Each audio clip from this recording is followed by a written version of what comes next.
And it came to pass that on the 3rd day of September 2007, a cry was heard across the length and breadth of Jamaica. The people cried for change. They voted and a mandate was given. The JLP accepted this mandate and promised a better Jamaica. 4 years later, let us examine as a people, as a country, where we are in terms of these promises. They promised that the education sector will see an improvement in the budgetary allocation. They committed to the removal of tuition fees and the building of new schools. Today, what has happened in terms of education? The education budget has cut. Many schools have seen their extracurricular activities cut because of lack of funding.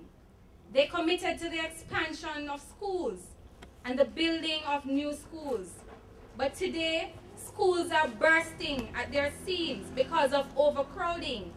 Yet, they refuse to build new schools, and they say lack of money.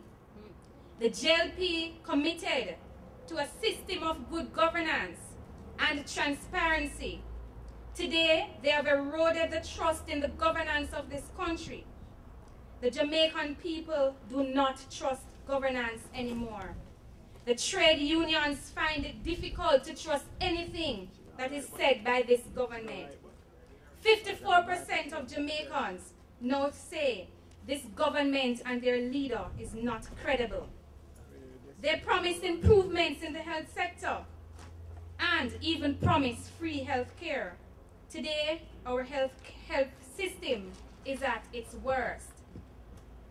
We can find in many hospitals 2 patients on a bed, lack of medication, and overworked pharmacists and doctors. Is this better health care? They promise jobs, jobs, and more jobs, and a better economy. But today, the employment rate stands at 14%. Poverty level is at 17%. Over 100,000 people has lost their jobs.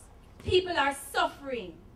People don't have money to send their children to school because they have lost their jobs.